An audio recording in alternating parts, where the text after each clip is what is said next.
জনাব নুরুল হক নূর এবং ব্যারিস্টার রুমিন ফারহানা, আপনাদের দুজনের জন্যই আমি একই প্রশ্ন করতে চাই। আমি একটু নুরুল হক নূরকে দিয়ে শুরু করি। ব্যারিস্টার ফারহানা, অল্প করে যদি নুরুল হক নূর একটু বলেন যে আর 2-1 মাস পরে হয়তো অন্তর্বর্তীকালীন সরকারটা নির্বাচনকালীন সরকারে পরিণত হবে, সেই সরকারের চেহারাটা কেমন দেখতে চান? আমি অনেকদিন পরে আসলে মিডিয়াতে কথা বলছি এবং টক শোতে যুক্ত হচ্ছি। বিশেষ করে 29শে আগস্টে আমাদের উপরে যে বর্বরচিত হামলা হয়েছে, আর কয়েক মাস পরে এই অন্তর্বর্তীকালীন সরকার নির্বাচনকালীন সরকারে পরিণত হবে। আমি মনে করি যে কথাটা আমি অনেকদিন ধরে বলে আসছি, আমাদের দলেরও অনেকেই আমার এই আন্ডারস্ট্যান্ডিং এর সাথে একমত যে বর্তমান উপদেষ্টা পরিষদ দিয়ে একটি সুষ্ঠু নির্বাচন, বিশেষ করে জুলাইয়ের পরে আগামীতে যে বহুল প্রত্যাশিত নির্বাচন, সেটি সম্ভব হবে না। তাদের সেই ফিটনেস নাই বলে আমি মনে করি।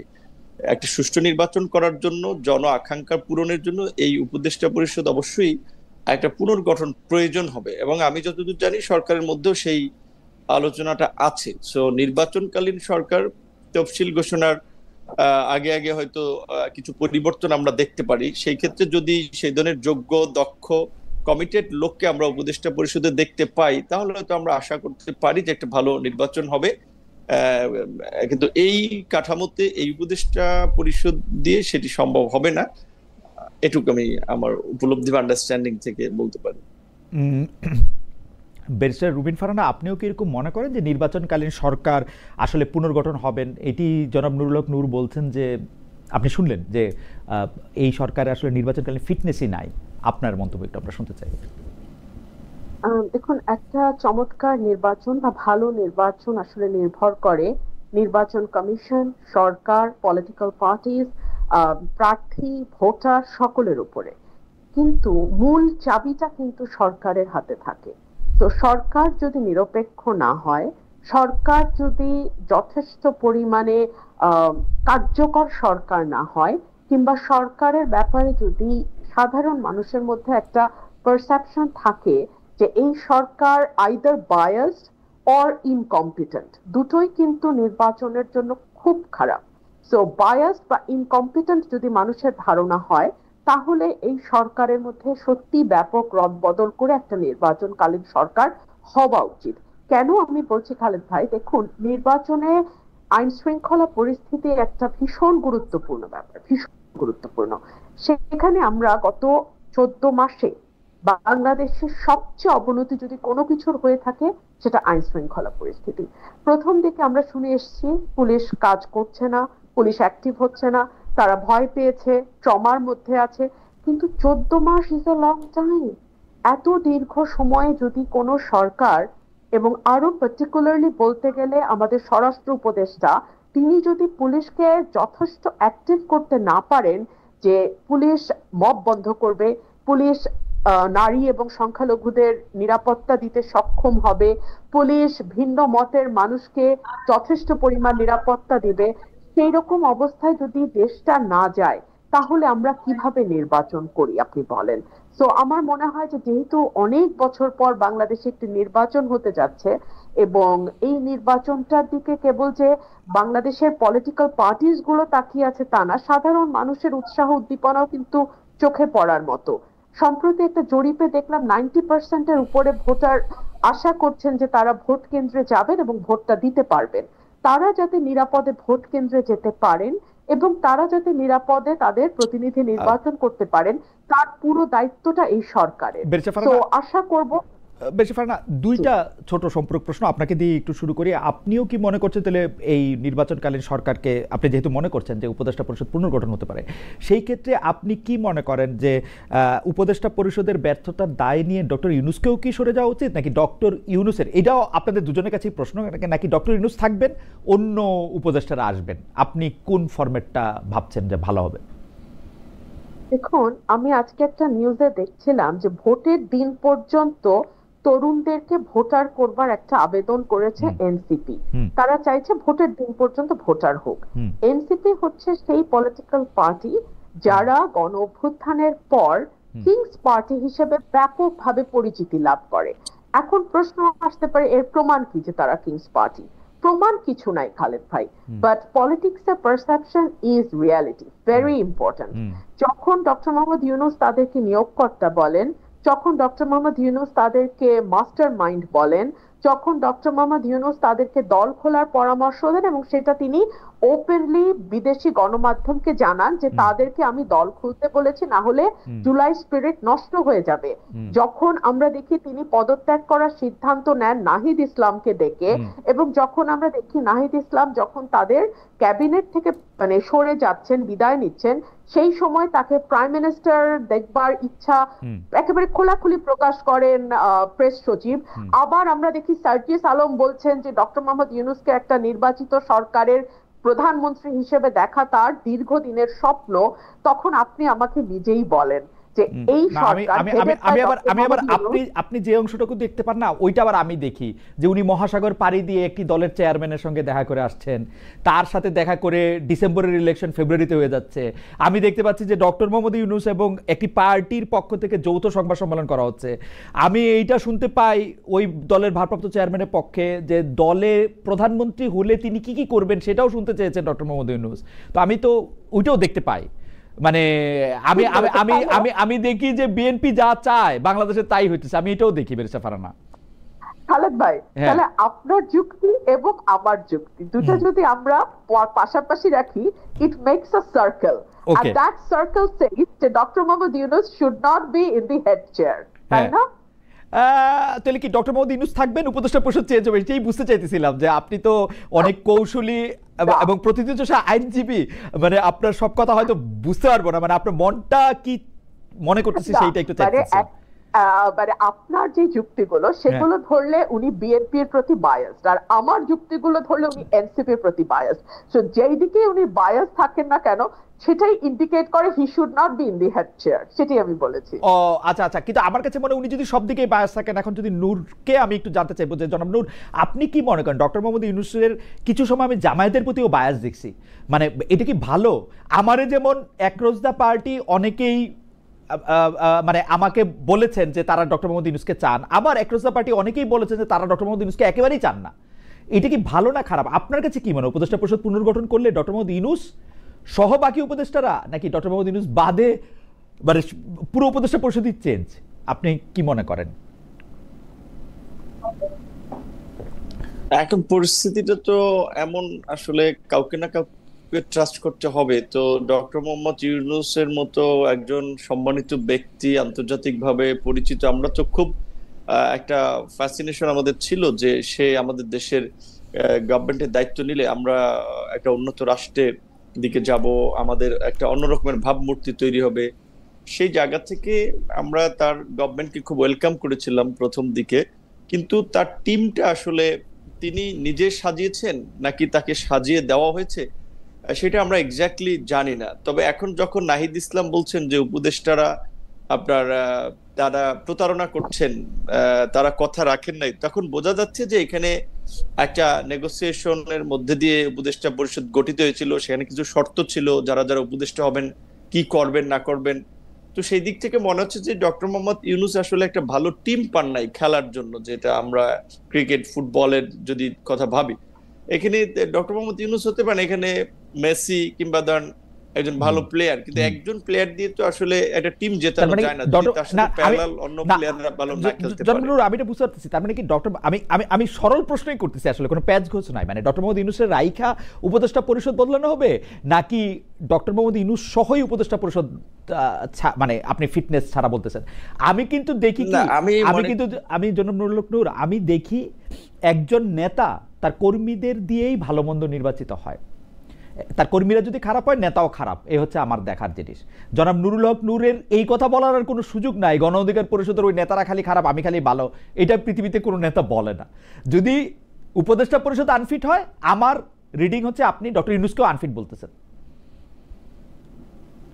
কিছুটা তো দায়িত্ব তাকে নিতে হবে, সে তো হেড অফ দ্য গভর্নমেন্ট, এবং তার যে ফ্রিডম ছিল আসলে পুরো উপদেষ্টা পরিষদকে তার মতো করে বানানো করানো, সেক্ষেত্রে আমরা যখন একাধিকবার পরামর্শ দিয়েছিলাম, এখানে আন্দালিব রহমান পার্থ, মান্না ভাই, জুনায়েদ সাকি এরকম কিছু লোকজন নেন, কারণ পলিটিক্যাল রাষ্ট্র একটা পলিটিক্যাল যন্ত্র, এইটাকে আপনি একেবারে নন পলিটিক্যাল ওয়েতে পরিচালনা করতে পারবেন না। তো দেখলাম যে গভর্নমেন্ট সহ উপদেষ্টা পরিষদের অনেকেই রাজনীতিবিদদের প্রতি আসলে খুবই একটা বিতৃষ্ণা, যে না তাহলে রাজনীতিবিদরা যদি এই গভর্নমেন্টে আসে তাহলে আমাদের কাজ কি। তো তারা তো এক বছরে আসলে যেই জায়গায় নিয়ে গেছে মানুষকে একটা প্রচন্ড রকমের হতাশার জায়গায়, সেখানে তো প্রধান হিসেবে তো প্রধান উপদেষ্টাতেও কিছু দায়িত্ব নিতে হবে। তবে তারপর আমি মনে করি যে বাংলাদেশের বর্তমান অভ্যন্তরীণ এবং বৈশ্বিক রাজনৈতিক প্রেক্ষাপটে ডক্টর মোহাম্মদ ইউনূসকে রেখেই আসলে উপদেষ্টা পরিষদটাকে যদি পুনর্গঠন করা যায়, সেখানে একটু কেপাবল কিন্তু কিন্তু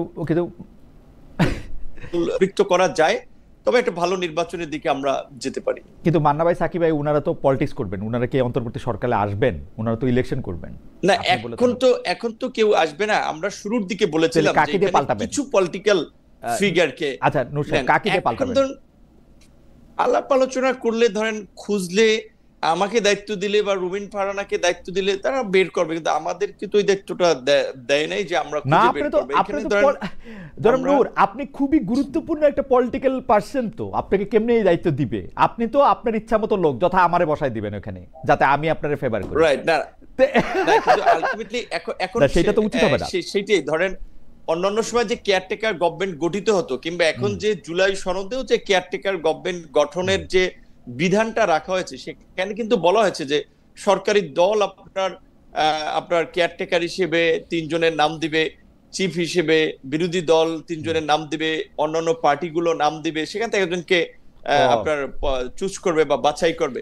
সো এখন যদি এক্সটেনশন করতে হয়, এখানে কিছু নিরপেক্ষ ব্যক্তিকে একটা ভালো নির্বাচনের জন্য সরকার চাইলে রাজনৈতিক দলগুলোর কাছে নাম চাইতে পারে, কারণ তারা গত 1 বছরে তাদের পিক অ্যান্ড চুজে যে উপদেষ্টা পরিষদ গঠন করেছে, সেই উপদেষ্টা পরিষদ 1 বছরে যে ইমেজ তৈরি করেছে এবং যে কর্মকাণ্ডের দৃষ্টান্ত রেখেছে, এটা অনেক ক্ষেত্রে শেখ হাসিনার মন্ত্রিসভার লোকজনের সমান কাজ করেছে। কাজে এইটা এই অভ্যুত্থান পরবর্তী সরকারের চেহারা এরকম হবে, উপদেষ্টাদের চেহারা এরকম হবে, এইটা তো মানুষ প্রত্যাশা করে নাই।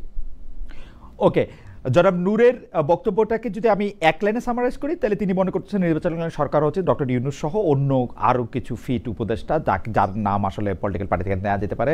বেশ, রুমিন ফারহানা, এবার আপনাদের দুজনের প্রশ্নটি আমি আপনাকে দিয়ে শুরু করতে চাই। কিন্তু আপনি কি মনে করতেছেন যদি উপদেষ্টা পরিষদ পুনর্গঠন করতে হয় তাহলে ডক্টর মোহাম্মদ ইউনূসকেও বাদ দেওয়া উচিত? এক লাইনে যদি বলতেন। বা ডক্টর মোহাম্মদ, আমি তাই মনে করি। আপনি তাই মনে করছেন।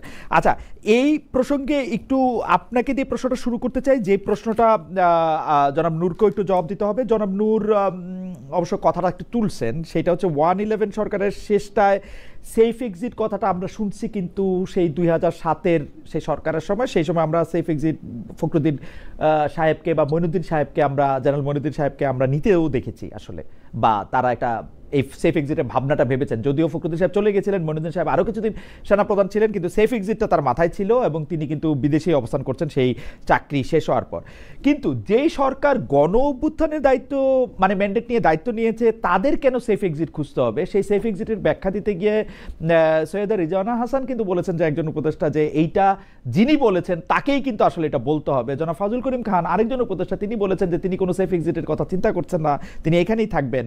এখন কোথায় গেলে এই গণ অভ্যুত্থানের যারা লিডার, যারা এই সরকার গঠনে অনেক বড় ভূমিকা পালন করলো, তারা এদের প্রতারক মনে করলো যে সেফ এক্সিট নিয়ে তাদের যাইতে হবে? বেশা ফারহানা, আপনাকে শুনে আমি একটু জনাব নুরুল হক নূরকেও শুনতে চাই এই বিষয়টায়। আমি যে সকলের সম্মতিতে, সকলের ইচ্ছায় যে সরকারটি গঠিত হলো, সেই সরকারটি কতটা আটার ব্যর্থ হলে এরকম সেফ এক্সিট কথাটা প্রশ্নটা ওঠে। আপনি দেখুন, সেফ এক্সিটের কথাটা মানে নিরাপদ প্রস্থান না, এটা যদি বাংলা করি, নিরাপদ পলায়ন যদি নাও বলি, নিরাপদ প্রস্থান। তো নিরাপদ প্রস্থানের প্রশ্ন কখন আসে? এক হচ্ছে যখন আপনি কোনো গুরুতর অপরাধ করেন। এই সরকারটি কি কোনো গুরুতর অপরাধ করেছে? এই সরকারটিকে আমি 2 ভাগে ভাগ করতে চাই। এক ভাগে আছে সুশীল সমাজ বা নাগরিক সমাজের ব্যক্তিরা, আরেক ভাগে আছে গণ অভ্যুত্থানের কিছু পরিচিত মুখ। গণ অভ্যুত্থানের 2 জন পরিচিত মুখ, নাহিদ ইসলাম যেহেতু সরে এসছেন, 2 জন পরিচিত মুখ এখনো আছেন। তার একজন হচ্ছেন মাহফুজ আলম, আরেকজন হচ্ছেন সরি আমার নামটা এই মুহূর্তে মনে পড়ছে না, আরেকজন যিনি কুমিল্লার, আসিফ মাহমুদ সজীব ভুঁইয়া। আসিফ মাহমুদ সজীব ভুঁইয়া। জি। আমি আহ, মাহফুজ আলমের ব্যাপারে খুব বেশি বিতর্ক কিন্তু আমাদের কানে আসে নাই, কিন্তু আসিফ মাহমুদ সজীব ভুঁইয়া, তার এলাকা, তার পরিবার, তার পলিটিক্যাল পার্টিতে যোগ দেয়া, মানে কোনটাতে তিনি আদৌ দেবেন, তার নির্বাচন করা, নির্বাচনকে সামনে রেখে 240 কোটি টাকার প্রজেক্ট কুমিল্লায় অনুমোদন করা, যেটা নির্বাচনের ঠিক অব্যবহিত আগে আগেই শেষ হবে বা শুরু হবে, অর্থাৎ ইলেকশনের সাথে ভেরি ক্লোজলি কানেক্টেড।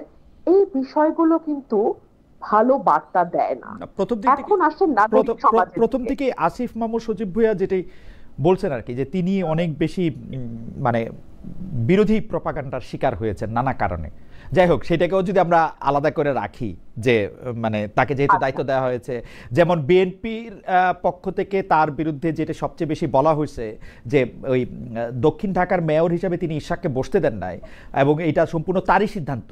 এইটা উপদেষ্টাদের মধ্যেও কেউ এইটা ডিসক্লোজ করেন নাই, এমনকি প্রধান উপদেষ্টার প্রেস সচিবও এটা বলেন নাই যে এইটা আসিফ মাহমুদ সজীব ভুঁইয়ার একক সিদ্ধান্ত না, এটা উপদেষ্টা হতে পারে না। তাহলে তো শেখ হাসিনার সময় 400 কোটি টাকা পিয়ন বানিয়েছে, তো সেটার সাথে এই আমলের পার্থক্যটা হলো কোথায়? আমরা তো কোনো পার্থক্য খুঁজে পাই না। তো এই যে উপদেষ্টা মণ্ডলীর এক একজনের এক এক রকম সমস্যা, তো এখন সেফ এক্সিটের কথা হয়তো সে কারণেই উঠছে। আর দুই হলো, যারা সেফ এক্সিটের কথা বলছে তারা কেন এখন বলছে না যে কি কারণে, কেন তারা প্রতারিত বোধ করছে? এটা কি তাদেরকে কোনো অন্যায্য সুযোগ সুবিধা দেওয়ার কথা ছিল, দেয় নাই, সেজন্য প্রতারিত বোধ করছে, নাকি অন্য কোনো কারণ আছে? কিন্তু বেরিসা ফারহানা, আমি এই পর্যায়ে এটা লম্বা করতেছি না, শুধু জানতে চাইতেছি যে আমরা তো উপদেষ্টাদের মধ্যে থেকে ছাত্র উপদেষ্টাদের দেখতে পাচ্ছি। আপনি জনাব মাহফুজ আলমের কথা বললেন, জনাব আসিফ মাহমুদ সজীব ভুঁইয়ার কথা বললেন, জনাব নাহিদ ইসলাম এখন আর উপদেষ্টা নাই, কিন্তু তারা তো, আমি যতদূর বুঝতেছি যে তারা মিন করতেছেন ছাত্র উপদেষ্টাদের বাদ দিয়ে অন্য উপদেষ্টাদের। কিন্তু অন্য উপদেষ্টারা স্পেসিফিক কি করছেন, তাদের বিরুদ্ধে দুর্নীতির কোনো বা অসততার কোনো স্পেসিফিক অভিযোগ, তারা ব্যর্থ হইতে পারে, কিন্তু এগুলিকে আমরা একটা দেখি বা আমাদের কাছে কি কিছু আছে স্পেসিফিক কিছু, মানে ছাত্র উপদেষ্টাদের কথা বাদ দিয়ে?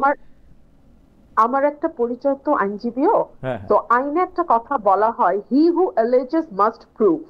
যে অভিযোগ উত্থাপন করবে তাকেই সেটা প্রমাণ করতে হবে। তো যে অভিযোগটা উত্থাপিত হয়েছে যে তারা প্রতারণা করেছে, তাদের নিরাপদ প্রস্থান দরকার হবে, তো যে অভিযোগ এনেছে তাকে প্রমাণ করতে হবে যে কি প্রতারণাটা তারা করেছে। তো আমাদের সাধারণ মানুষ এবং আমরা যারা নির্বাচন করব, আপনি খুব সঠিকভাবে বলেছেন, আমি কিন্তু এখনো আমার এলাকায়, আমি সপ্তাহে 5 দিনে আমার এলাকাতেই থাকি।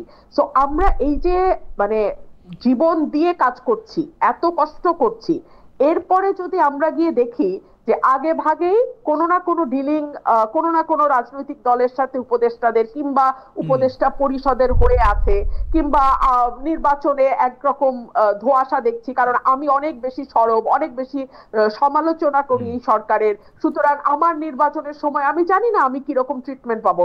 আমি কিন্তু সত্যি ভীত খালেদ ভাই, কারণ এই সরকারের এত সমালোচনা আমি গত 14 মাসে করেছি যে এই সরকার আমার আসনে, আমার নির্বাচনে সঠিকভাবে নিরপেক্ষভাবে প্রশাসন, কিন্তু আমার কাছে মনে হয় যে বেরিসা ফারহানা এটা খুব ভয়ের বিষয়। আমি ব্যক্তিগতভাবে যেরকম ভাবে দেখেছি যে আপনি তো বিএনপিরও অনেক সমালোচনা করেছেন, এখন বিএনপি আপনাকে নমিনেশন দেয় কিনা, বিএনপি আপনাকে কিভাবে ট্রিট করে, একটা আমিডামি প্রার্থী দাঁড় করায় কিনা, সেইটাও একটু আসলে দেখার বিষয়, যে সেইটা আসলে কোথায় গিয়ে দাঁড়ায় আর কি। আমার মনে হয় এক মিনিট, আমি যেহেতু 17 সাল থেকে কাজ করছি, আমি জানি যে আমি দাবি বা যেই প্রার্থী দাঁড় করাক মানুষ আমার সাথে আছে, আলহামদুলিল্লাহ। আপনি এখানে আমি নিউজটা পড়ে যা জানলাম, নূর সাহেব ফিরে এসছেন আমাদের কাছে, তবু একটা লাইন একটু শুরু রাখি। নিউজটা পড়ে আমি যা বুঝলাম, নিউজটা একেবারেই মানে গরম গরম, যাকে বলে ওভেন ফ্রেশ। সেটাতে বলা হইতেছে বিএনপি আসলে এনসিপির কাছে টানতে চায়, জামায়াত থেকে যাতে দূরে রাখা যায়, মানে জামায়াতের সাথে যেন না যেতে পারে। এই ব্যাপারে কি আপনি দুইটা লাইন বলবেন? দেখুন, ভোটে তো এখনো 3 মাস 4 মাস বাকি আছে, তো এই সময়টা ভীষণ ক্রুশিয়াল। অনেক দলের সাথে অনেক দলের জোট হবে, আবার অনেক দলের সাথে জোট যেটা আছে সেটা হয়তো কিছুটা আলগাও হয়ে যেতে পারে। সো এখনই এই ব্যাপারে মন্তব্য করা কঠিন। ভোটের হিসাব নিকাশ, ভোটের পরিসংখ্যান ইত্যাদি সকল কিছু বিবেচনায় নিয়েই রাজনৈতিক দলগুলো তাদের দাবার গুটি সাজাবে, এইটুকু আমি বলতে পারি। জনাব নুরুল হক নূর, আমরা আপনার কাছে জানতে চাইছিলাম যে কেন এই সেফ এক্সিটের কথাটা ভাবা হচ্ছে। এদিকে আমাদের একজন দর্শকের মন্তব্য আমার একটু চোখে পড়তেছে, উনি বারবার এই মন্তব্য করতেছেন যে হোয়াট এ গেস্ট চয়েস। একজন হচ্ছে বিএনপি, আরেকজন হচ্ছে বিএনপির খুব প্রিয় বা পালিত বা ওরকম কি যেন একটা শব্দ, আমি আবার ওইটা খুঁজে পাইতেছি না লাইনটা, যে জনাব নুরুল হক নূর, আপনারা কি আসলে বিএনপির সাথে খুব বেশি, মানে আমার এটা জানা ছিল না কিন্তু, মানে আপনি এখন বিএনপির খুব ঘনিষ্ঠ কিনা এটাও আপনি একটু এটা বলবেন, মানে বিএনপির বিএনপির মানে বি টিম কিনা, বি টিম বা এ এখন আরেকটু ক্লোজ টিম। প্রথম হচ্ছে যে আমাদের ধরেন 18 থেকে 20 কোটি মানুষের মধ্যে অন্তত প্রায় 10 কোটির উপরে মানুষ ইন্টারনেট ব্যবহার করে বা সোশ্যাল মিডিয়াতেও আছে। সেখানে আওয়ামী লীগ, বিএনপি, বিভিন্ন দলের সাপোর্টার আছে।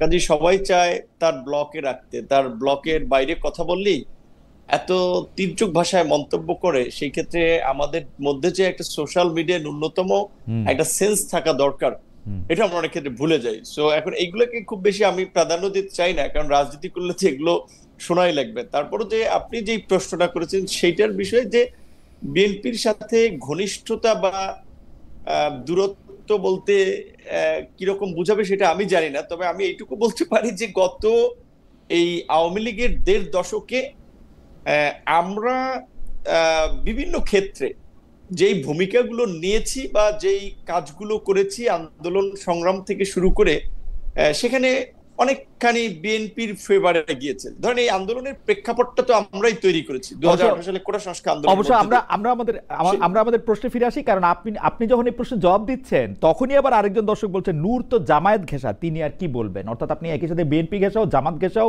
সব ঘেঁষাও, এতে অসুবিধা নাই। আর রুমিন ফারহানা ব্যারিস্টার, আপনাকে নিয়েও মন্তব্য আছে, যে মন্তব্যটা আমার চোখে পড়তেছে। খালেদ ভাই ভালোই উপভোগ করছেন, রুমিনকে দিয়ে আপনার কথাগুলি বলাচ্ছেন, ইন্টারেস্টিং। আমি একটু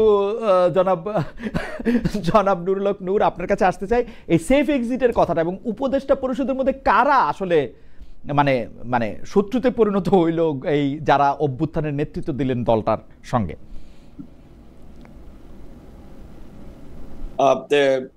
এটা রুবিন ফারহানাও আপা যেটা বলেছিলেন যে উপদেষ্টা বা নাহিদ বা আন্দোলনকারীদের উপদেষ্টাদেরকে চুক্তি হয়েছিল, সেটা ওনারা জানতে পারবেন যে কোনটা রক্ষা করেন নাই বা প্রতারণা করেছিলেন। কিন্তু আমি উপদেষ্টা পরিষদের মধ্যে আসলে 3 ধরনের লোক দেখি, 3টা বলয়ের লোক দেখি। সেই জায়গা থেকে একটা বলয়ের লোক আছে যারা আপনার কিছুটা আর্মি এবং প্রো আওয়ামী লীগের, তারা চাচ্ছে যে আওয়ামী লীগকে সুযোগ দেওয়া হোক নির্বাচনে বা আওয়ামী লীগের রাজনৈতিক কর্মকাণ্ডে, বা আওয়ামী লীগের এই ধরেন অন্যতম সঙ্গী ছিল জাতীয় পার্টি, তাদেরকে স্পেস দেওয়া হোক। যেই কারণে আমরা যখন জাতীয় পার্টির বিরুদ্ধে প্রোগ্রাম করলাম, আপনি দেখেছেন যে প্রকাশ্য দিবালোকে সমস্ত মিডিয়া সবকিছুর সামনে একটা দলের প্রধান, একটা দলীয় কার্যালয়ের সামনে আমাদের উপরে হামলা হয়েছিল।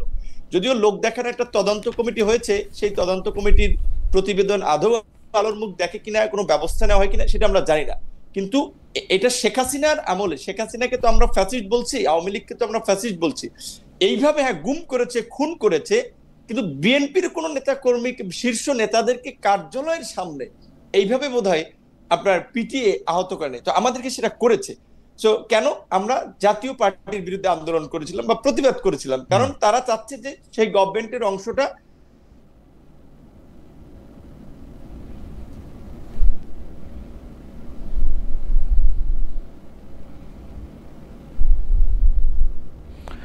আমার মনে হয় যে জনাব নূর আবার একটু বিচ্ছিন্ন হয়ে গেছে। অর্থাৎ যারা অ্যাপারেন্টলি ক্লিন ইমেজের পলিটিশিয়ান, তাদেরকে নিয়ে আওয়ামী লীগকে নতুন করে আবার যাত্রা শুরু করার। তো সেখানে জনাব সাবের হোসেন চৌধুরীর বাসায় এই মিটিংটা আপনি বিচ্ছিন্ন ভাবে ধরার কোনো উপায় নাই। এটা একই সূত্রেই আসলে গাথা হিসেবেই আমার মনে হয়। আমার মনে হয় যে বেরিসা ফারহানা মন্তব্য করেছেন, কিন্তু জনাব নুরুল হক নূর শুনতে পেয়েছেন কিনা আপনি যেখানে ছিলেন সেই জায়গা থেকে বলেন। আমি একটা নতুন প্রশ্ন করেছিলাম, শেষ কমন প্রশ্ন আপনাদের জন্য, যে প্রশ্নটা হচ্ছে যে সাবের হোসেন চৌধুরীর গ্রেপ্তার, জামিন, পরে আবার ইউরোপীয় ইউনিয়নের বৈঠক, এটিকে আপনি একটি মাইনাস শেখ হাসিনা, একটি অন্য আওয়ামী লীগের একটি প্রক্রিয়া, এটা আপনি মনে করেন কিনা? আপনি যে উত্তর দিচ্ছিলেন যে প্রশ্নটা, সেটা থেকে যদি শুরু করেন। রাইট। আমি যেটা বলছিলাম, এইখানে আপনার এই বিদেশিদের মধ্যস্থতায় আপনার আওয়ামী লীগকে একটা অল্টারনেটিভ আওয়ামী লীগ হিসেবে নির্বাচনে নেওয়া কিংবা জাতীয় পার্টি, এই মেকানিজমটা শুরু থেকে চলছিল। আপনার নিশ্চয়ই মনে আছে হাসনাতরাও আপনার সেনা প্রধানের সাথে মিটিং এর পরে এই ধরনের কথাবার্তা বলেছিল। সেকেন্ড হচ্ছে আপনার এই সাবরিন হোসেন চৌধুরী গ্রেপ্তারের পরে এত দ্রুত সময় জামিন পাওয়া, এটা কিন্তু পরিষ্কার যে সরকারের উপদেষ্টাদের সেখানেও দুইজন উপদেষ্টার নাম এসেছে। এবং আপনার পরবর্তীতে আমরা দেখেছি আমেরিকান এমবাসিতে 3 জন উপদেষ্টা গিয়ে মিটিং করে। আসলে এটা আমাদের জন্য লজ্জা যে মিনিস্টার আপনার আমেরিকান এমবাসিতে গিয়ে মিটিং করলে ঠিক ছিল। তো এখন সরকারের মধ্যে এই কারণে হয়তো যেটা বলেছেন যে আমরা যেটা ইউএন মিটিং এও দেখলাম 3টা পার্টি নিয়ে গেছেন, জামাতকে, বিএনপি কে, একটা পার্টি, একটা নিউ বেবি। আপনার কোন বিবেচনায় নিল? ধরেন বিএনপি একটা বড় আছে, ধরলাম যে তাদেরকে নিয়ে গেছে সেই বিবেচনায়, কিন্তু তারপরে জামাতকে কিংবা এনসিপি কে, তার মানে সরকার তো এই 3টা পার্টির মাধ্যমে একটা সমঝোতার নির্বাচন, সিট ভাগাভাগি নির্বাচন, যেটা রুমিন ফারানা বলেছে যে তার এলাকায় সে যেহেতু সরকারের ক্রিটিসিজম করে, তার প্রতি নির্বাচনে কি ধরনের ট্রিটমেন্ট হয়, আমিও তো শঙ্কায় আছি, বা আমাদের প্রতি কি ট্রিটমেন্ট হয়। কারণ 3টা পার্টিকে তো সরকার ওন করছে, বাকিদেরকে তো ওন করছে না, এটা সরকার আচার আচরণে দেখা গেছে। তো এই ধরনের একটা পক্ষপাত এইদিকে একদিকে দেখা যাচ্ছে, জাতীয় পার্টির বিষয়ে নীরবতা দেখা যাচ্ছে, জাতীয় পার্টির কার্যালয় পাহারায় পুলিশ থাকে, আর্মির লোকেরা থাকে, এবং তাদের বিরুদ্ধে কথা বলতে আমাদের নিষেধ করা হয়, প্রোগ্রাম করলে সেখানে হামলা করা হয়। তো তার মধ্যে দিয়ে পরিষ্কার যে সরকার নিজেদের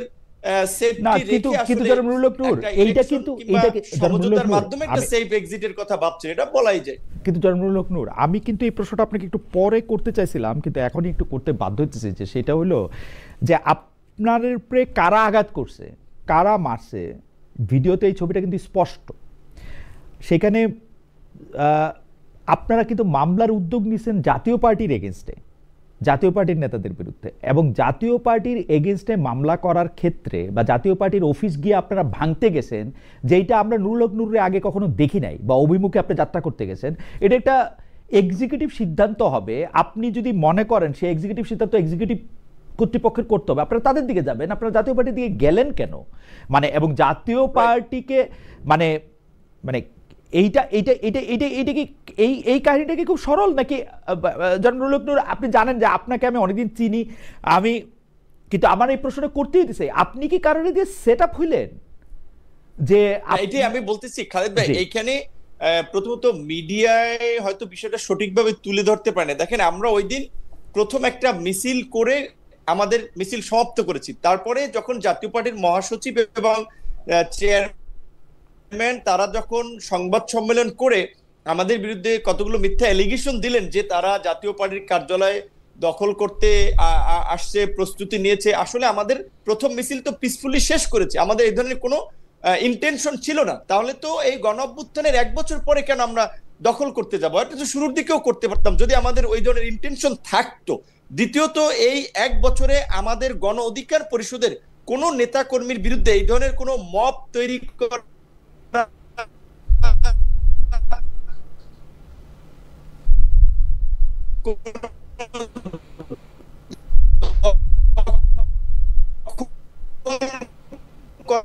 মামলা হিসেবেই যখন মিথ্যা এলিগেশন সম্মেলন, মশাল মিছিল শেষ করে সংবাদ সম্মেলন করার জন্য আমাদের কার্যালয়ের সামনে, ডায়াসের সামনে আমরা অবস্থান নিচ্ছিলাম, সাংবাদিকরা তো সেখানে ছিল।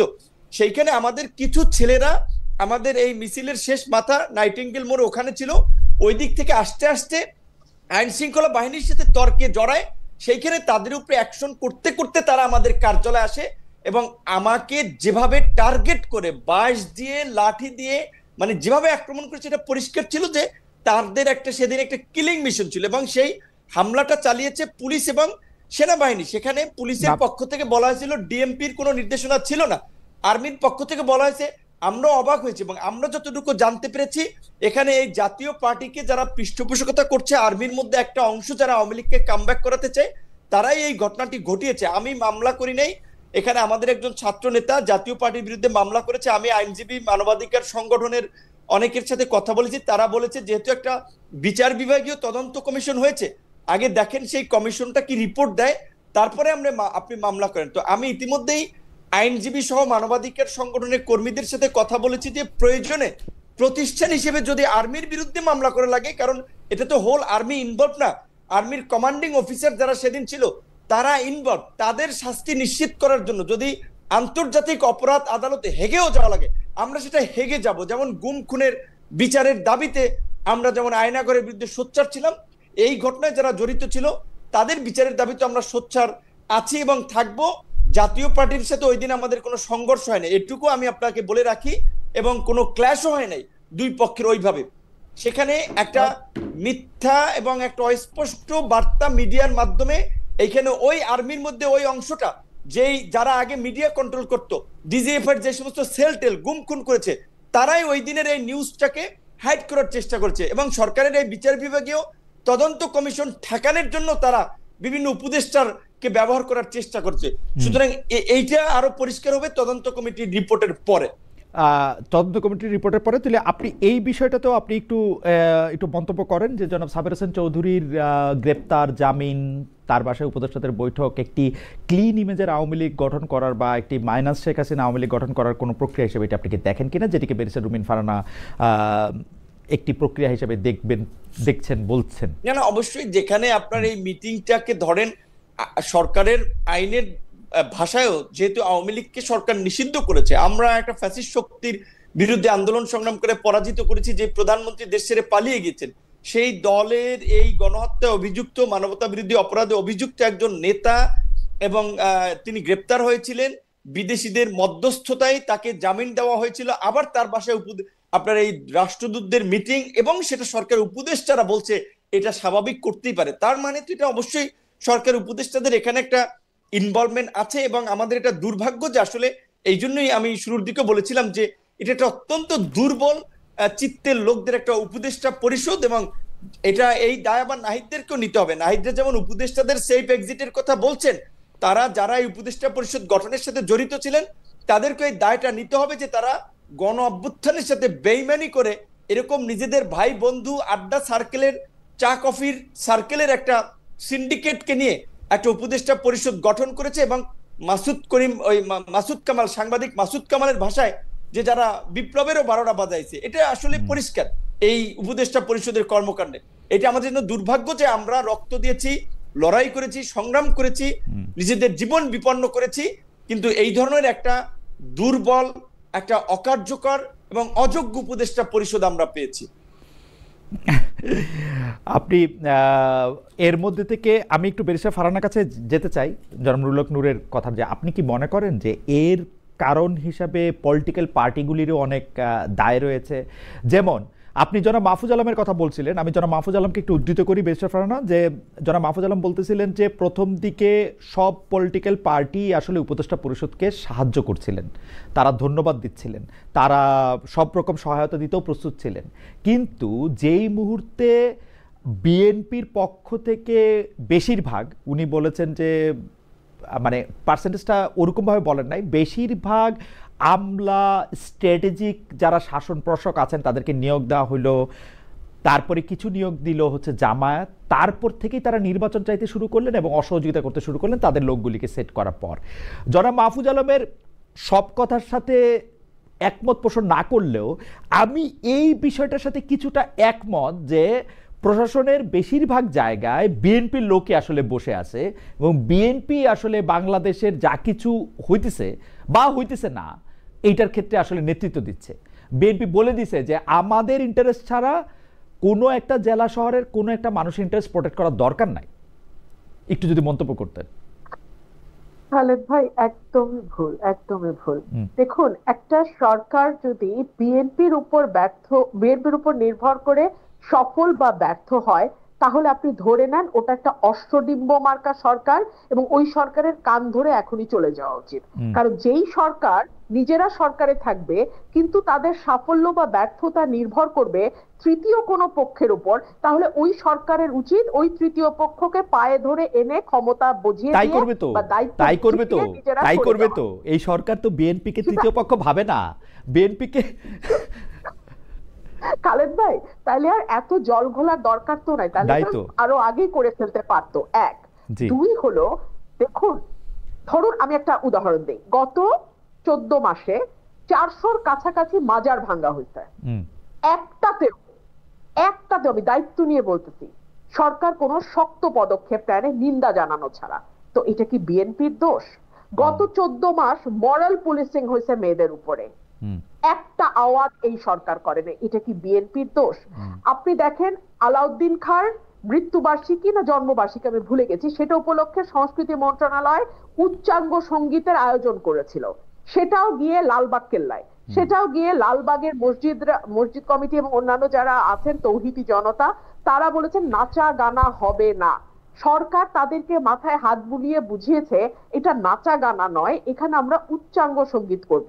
আপনি জানেন অনেকগুলো মঞ্চ নাটক বন্ধ হয়েছে, আপনি কি এগুলোকে বলবেন বিএনপির কারণে? আমি বলবো বিএনপির কারণে কেন? বেঁচে পারে না, আমার যুক্তিটা আমি দেই, বেঁচে পারে না আমার যুক্তিটা আমি দেই, আমার যুক্তিটা আমি দেই, আমি কেন বিএনপির দোষ বলবো? একটা জায়গা অনিরাপদ হয়ে উঠতেছে, এগুলা কি আপনি বিএনপির দোষ? আমি বলি কেন, আমি বলি বিএনপির দোষ কেন আমি দিব। আপনি মাজার ভাঙা থেকে শুরু করে সাংস্কৃতিক অনুষ্ঠান উচ্চাঙ্গ সঙ্গীত বন্ধ হওয়া, বিভিন্ন জায়গায় বিভিন্ন মব কালচার হওয়ার ক্ষেত্রে আমি বিএনপির দোষ এই কারণে বলবো, বিএনপি বাংলাদেশের নারীদের উপর মরাল পুলিশিং, হ্যাঁ নারীদের বিরুদ্ধে মরাল পুলিশিং এর ক্ষেত্রে বিএনপির দায়টা আমি কোথায় দেখি? আমি দেখি যে বিএনপি বাংলাদেশের সবচেয়ে বড় রাজনৈতিক দল এবং আওয়ামী লীগ যেখানে রাজনীতি নিষিদ্ধ আছে সেখানে আমি বলতে চাই যে বিএনপির সাথে দ্বিতীয় যে রাজনৈতিক দলটা প্রতিদ্বন্দ্বিতা আছে তারা আছে হচ্ছে অনেক পিছনে। তো জনগণের জনমানস এবং এই যে পাবলিক ওপিনিয়ন তৈরি করার ক্ষেত্রে বিএনপির একটা বড় ভূমিকা আছে, এবং যা কিছু আমরা আজকে দেখতে পাই সেইটা আজকে মোরাল পুলিশিং হোক, নারীদের প্রতি আক্রমণ হোক, উচ্চাঙ্গ সঙ্গীত বন্ধ করা হোক, আমি মনে করি যে এটা বিএনপির একটা প্রচ্ছন্ন ছায় সেটার মধ্যে থাকতেই হবে, আদারওয়াইজ এটা করা সম্ভব না। যদি বিএনপি এতখানি দুর্বল হয় যে বিএনপি চাওয়া সত্ত্বেও এগুলি বন্ধ করতে পারতেছে না, তাহলে আমার এই কথা আপনি লিখে রাখেন, বিএনপি তাহলে ইলেকশনেও পাস করবে না। I have raised my case.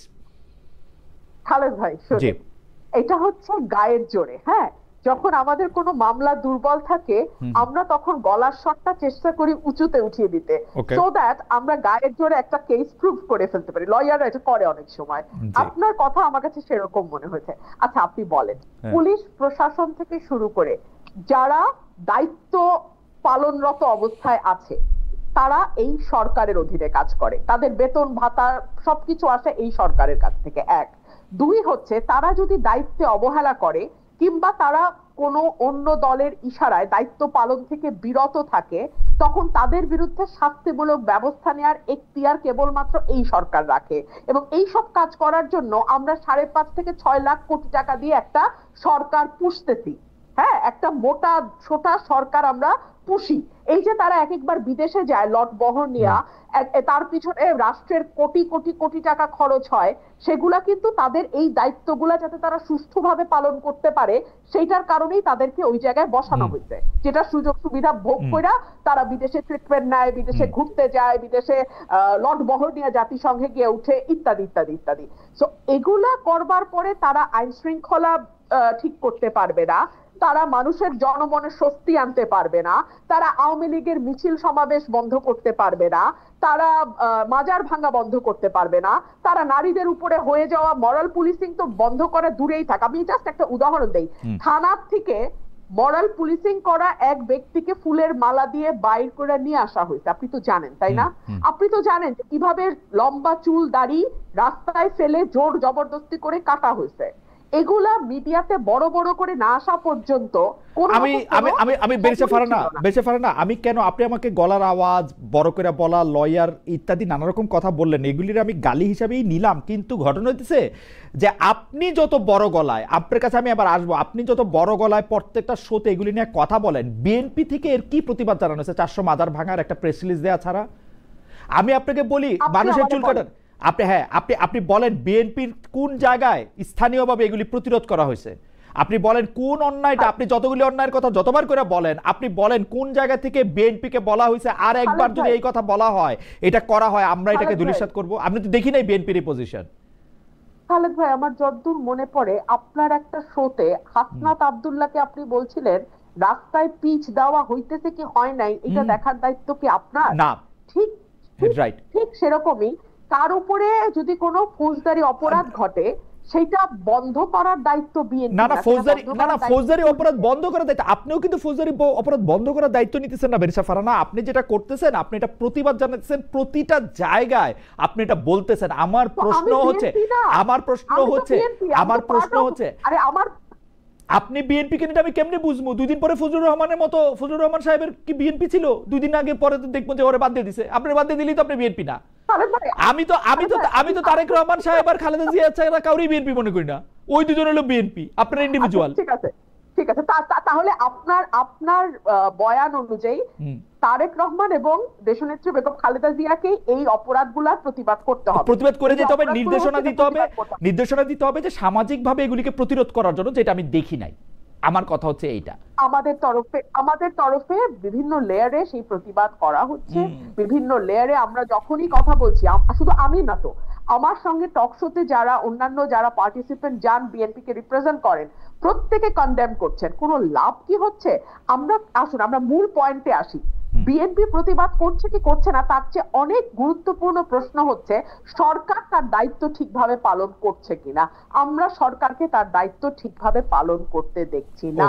এখন মাহফুজ আলম তিনি সরকারের অংশ, তিনি যদি এটাকে তার ভবিষ্যৎ প্রতিদ্বন্দ্বী দলের ঘাড়ে দিয়ে স্বস্তি পেতে চান, তিনি স্বস্তি পেতে পারেন, কিন্তু তাতে সরকারের ব্যর্থতা মানুষের চোখে কোনো অংশেই কমবে না। ওকে, আমি একটু জনাব নুরুল হক নূর, আপনাকে ধন্যবাদ বেরিসা ফারহানা। আমি একটু জনাব নুরুল হক নূরের কাছে আসি। এই প্রসঙ্গটা নিয়ে আমি আসলে বেরিসা ফারহানার কাছে আমার আলাদা প্রশ্ন রয়েছে, কিন্তু জুলাই সনদটা নিয়ে জনাব নুরুল হক নূর সাংবিধানিক যে বিষয়ে, মানে নির্বাচন করার আগে করা হবে না পরে করা হবে, গণভোটটা হবে কি হবে না, জুলাই সনদটা কিরকম হবে, সেইটা নিয়ে আপনার একটু মতামত জানতে চাই। আমি একটু বেরিসা ফারহানার মতামত জানতে চাই যে এইটা আসলে সবাই একমত হবে কিনা, বা নতুন কোনো বড় আরেকটা ঝামেলার দিকে আমরা যাইতেছি কিনা। জনাব নূরকে আবারও আধার দেখতে পাচ্ছি। আমি বলবো না ফিরে আসছেন। জি জনাব নূর, আপনি একটু। জি, জুলাই সনদের শেষ অংশটুকু শুনে নেই। আমি যেটা বলতে চাইছি, মানে জুলাই সনদ নিয়ে তো রাজনৈতিক দলগুলির আমরা নানা রকম, কখনো একরকম অবস্থান, কখনো সময় আলাদা আলাদা অবস্থান আমরা দেখতেছিলাম। আপনি কি মনে করেন শেষ পর্যন্ত এটা কোথায় গিয়ে দাঁড়াবে? মানে এই সাংবিধানিক প্রশ্নগুলিকে আগে যেটাকে বলে হচ্ছে রাষ্ট্রপতির স্বাক্ষর দিয়ে আমরা এটা করে ফেলবো, মানে যেটাকে আমরা অধ্যাদেশ বলি, পরে বিএনপি যেরকম চাইতেছে যে সংবিধানটা যদি সংশোধন করতে হয় তাহলে আমরা পরে করব, কেউ যে বলতেছে যে গণপরিষদের নির্বাচন এবং জাতীয় সংসদ দুইটা ম্যান্ডেটে যেন থাকে, সেইটা হবে। আপনি কোনটাকে দেখেন? অনেকগুলি বিষয়, কিন্তু জুলাই সনদটার আসলে আমরা ইউএসপি কি দেখি? অনেকে বলে থাকেন যে এইটা আসলে মোরলেস একটা ইন্ডেমনিটি, অনেকে বলে থাকেন এটা হচ্ছে যে মোরলেস একটা স্বীকৃতি, কেউ বলে থাকেন না আমরা সংবিধানের মূল কাঠামোটাই আসলে পরিবর্তন করতে চাই। আপনি এটাকে কিভাবে দেখেন? না, জুলাই সনদটা আমি মনে করি যে বাংলাদেশের এই স্বাধীনতার 54 বছরে রাষ্ট্র পুনর্গঠনে এবং সংবিধানের যে বিষয়গুলোর আমাদের সংশোধনী প্রয়োজন, সেই বিষয়গুলোতে আমরা মোটামুটি এক নতুন ভাবে করার একটা সুযোগ পাচ্ছি। এবং বিশেষ করে এই ধরনের একটা গণ অভ্যুত্থানের পরে বিভিন্ন দেশেই বড় ধরনের অনেক পরিবর্তন ঘটে। সেই জায়গা থেকে এখন এই পরিবর্তনটা মানুষের প্রত্যাশিত, কিন্তু দুঃখজনক হচ্ছে যে সরকার দায়িত্ব নেয়ার 1 বছর পার হয়ে গেছে, অলরেডি 14 মাস, কিন্তু এতদিনও সেটা করতে পারে নাই। আর সরকার এটা সম্পন্ন করতে না পারার ফলেই কিন্তু রাজনৈতিক দলগুলোর মধ্যেও নানান ধরনের মতানৈক্য, এবং শেষ পর্যন্ত আসলে এই জুলাই সনদের যেই বিষয়বস্তুগুলো, যে 84টি প্রস্তাব বা 84টি বিষয় নিয়ে যে জাতীয় ঐক্যমত্য কমিশন দীর্ঘদিন আলাপ আলোচনা শেষ পর্যন্ত একটা ঐক্যমতে পৌঁছানোর চেষ্টা করেছে, সেইটার কতটুকু বাস্তবায়ন হয় সেইটা নিয়ে অনেকগুলো প্রশ্ন রয়েছে। ধরেন যে অনেকগুলো প্রস্তাবে বিএনপি নোট অফ ডিসেন্ট দিয়েছে, তাহলে বিএনপি সরকার গঠন করলে তো বিএনপি সেটা করতে বাধ্য নয়, কারণ বিএনপি তো আগেই সেটাতে নোট অফ ডিসেন্ট দিয়েছে। সো সেই ক্ষেত্রে আমরা যেটা বারবার বলেছিলাম যে যতটুকু বাস্তবায়ন করা যায় রাজনৈতিক ঐক্যমতের ভিত্তিতে, সেটা আগামী জাতীয় নির্বাচনের আগেই করা দরকার ছিল, এবং সেটার ভিত্তিতে নির্বাচনটাও করা দরকার ছিল। সেই ক্ষেত্রে আইনগত কিছু জটিলতা ছিল, যেমন কিছু বিষয় অধ্যাদেশের মাধ্যমে বাস্তবায়ন করা যায়, আবার কিছু বিষয় সংবিধান পরিবর্তনের প্রয়োজন হয়। যেমন আমরা যদি দ্বিকক্ষ বিশিষ্ট সংসদ করি, আমাদের 500 সংসদ সদস্য হয়, কিংবা আরো কিছু পরিবর্তনের ক্ষেত্রে সংবিধানের মূল নীতি এবং সংবিধানের আরো কিছু অনুচ্ছেদে, সেই ক্ষেত্রে তো আমাদের সংবিধান পরিবর্তন করতে হয়। সংবিধান পরিবর্তনটা তো আসলে অধ্যাদেশ দিয়ে সম্ভব না, সেটার জন্য তো একটা পার্লামেন্ট বা গণপরিষদ লাগতো। সেটা ধরেন যদি 6 মাস আগে এই ধরনের একটা প্রসিডিউরের মধ্যে দিয়ে গণপরিষদ করে বা গণভোট এটা সম্পন্ন করা যেত, তাহলে এখন এই সনদটা পরিপূর্ণ বাস্তবায়ন হতো। এখন যেই দলই সরকার গঠন করে শেষ পর্যন্ত আসলে তাদের উপরে ডিপেন্ড করতেছে যে জুলাই সনদের কতটুকু বাস্তবায়ন বা কার্যকর হবে। এখন এই গণভোট, জাতীয় নির্বাচনের দিন একই সময় গণভোটের কথা বলছে। ধরেন এইখানে কিছু দল এটার পক্ষে ক্যাম্পেইন করলো, জুলাই সনদের পক্ষে, কিছু দল এটা নিয়ে কথাই বললো না, এবং দেখালো ভোটে যদি এটা না জয়ী হয়, তাহলে তো এটা বাস্তবায়ন করতে বাধ্য থাকবে না যারা সরকার গঠন করবে। সুতরাং সেই ক্ষেত্রে প্রকৃত অর্থে একটা অনিশ্চয়তা থেকেই যায়, এবং যারা সরকার গঠন করবে শেষ পর্যন্ত তারা কতটুকু তাদের কমিটমেন্ট। কিন্তু ঘটনা হচ্ছে যে আপনারা যদি কমিটমেন্টটা বিশ্বাস না করেন, লোকনুর, আমি হচ্ছে যে আপনাকে ধরেন, আপনি যারে বিশ্বাস করতেছেন না সে ক্ষমতা গেলে এটা করবে, তারে আপনি কেমনে বিশ্বাস করবেন? সে যদি এখন এটা মানে ক্ষমতা গেলে এটা বাতিল করবে না? এটা আপনি একটা বাতিল করাটা ডিফিকাল্ট, একদম ডিফিকাল্ট না, বিশ্বাস করেন জনাব নূর, একদম ডিফিকাল্ট না। ওরা আইসা প্রথমেই পার্লামেন্টে প্রথম দিনই বলবে যে এত তারিখ থেকে এত তারিখ পর্যন্ত পার্লামেন্টের বাইরে যেসব সিদ্ধান্ত হয়েছে সেগুলি আমরা আর ইনকর্পোরেট করতেছি না, এগুলির ব্যাপারে এই পার্লামেন্ট আলোচনা করিয়া ঠিক করিবে। এখন সেটা কি হয় সেটা তো পরবর্তী রিঅ্যাকশন, কিন্তু এই আমার কাছে মনে হয় কি জানেন, আমার কাছে কি মনে হয় জানেন নূর, বিএনপি জোটটুক করতে পারবে ওটুক কিন্তু ওরা বলতেছে, জোটটুক করতে পারবে না ওটুক কিন্তু ওরা বলতেছে না। আমার কাছে মনে হয় অন্তত বিএনপি এখানে স্মার্ট প্লে করতেছে না, কিন্তু আসলে আমার মনে হইতেছে, কারণ বিএনপি কিন্তু খুব সহজে এটা মেনে নিতে পারতো। এই প্রেসিডেন্টের প্রভাইসো, এই মহামান্য জনাব শাহাবুদ্দিন চুপ্পুর প্রভাইসো, উনাদের বাতিল করতে আপনার মনে আছে আওয়ামী লীগ কিন্তু গুরুত্বপূর্ণ বিল 1-1.5 মিনিটে পাস করাইছে, বিএনপি আরেকটু স্মার্ট তো ওই 20-25 সেকেন্ডে পার করাইতো। এখন সেই ক্ষেত্রে ধরেন এইখানে আগামীতে সরকার গঠন যারা করবে, এবং সেইখানে বিএনপির একটা সম্ভাবনা থাকায় আলোচনার ক্ষেত্রেও আপনার বিএনপির মনোভাবকে প্রাধান্য দেওয়া হয়েছে, এবং বিএনপির না শুধু, আসলে শেষ পর্যন্ত আমরা চেষ্টা করেছি যে এখানে মেজর স্টেক হোল্ডার যারা, তারা যেন কনভিন্স থাকে। সো এখন এইটুকু যেটুকু আমরা একমত হয়েছি, এইটুকু যদি এক্সিকিউট করা হয়, তাহলে আমার মনে হয় যে আসলে দেশে আগামীতে আমরা যেটা দীর্ঘদিন ধরে বলে আসছিলাম যে আমাদের যে কিছু রাষ্ট্রের দিকে বা একটা রাষ্ট্র টিকে থাকে কিছু প্রতিষ্ঠানের উপরে ভিত্তি করে, সেই ধরনের কিছু প্রতিষ্ঠান আমরা গড়ে তুলতে পারি নাই। সেটা বিচার বিভাগ, নির্বাচন কমিশন, সেটা আমাদের জাতীয় মানবাধিকার কমিশন, সেটা হয়তো তথ্য কমিশন, এই ধরনের কিছু প্রতিষ্ঠান, আমাদের মহা হিসাব নিরীক্ষক, এই প্রতিষ্ঠানগুলো, এবং আমরা এই যে রাজনীতিতে যে আমাদের এত বিভাজন এবং 5 বছর পর পর নির্বাচন নিয়ে যে সংকট, এই সংকট কাটানোর জন্য যে একটা নির্বাচনকালীন সরকারের বিষয়, এই বিষয়গুলোতে আমরা মোটামুটি আলোচনা সাপেক্ষে একটা জায়গায় পৌঁছেছি। এখন এইগুলো যদি কাটা সেরা ছাড়াও যদি সামনে বাস্তবায়ন করে যারা সরকার গঠন করবে, সেক্ষেত্রে বাংলাদেশ হয়তো সামনে অনেক ধরনের ক্রাইসিসে পড়বে না, ক্রাইসিস থেকে দূরে থাকতে পারবে। কিন্তু যদি এগুলোতে আসলে কলম বসাতে যায়, যেটা আমরা অতীতে দেখেছি, তো যে আপনি যেটা বলেছেন, আওয়ামী লীগও করেছে, বিএনপিও করেছে, তাদের সুবিধার জন্য আইন করেছে, আইন বাতিল করেছে। সো এটা যদি করে তাহলে তো আসলে এই গণ অভ্যুত্থানের সাথে তাহলে তাদের একটা আমি মনে করি যে মানুষের স্পিরিটের বাইরে গিয়ে কাজ করা, তো শেষ পর্যন্ত একটা বিশ্বাস রাখতে হচ্ছে আর কি।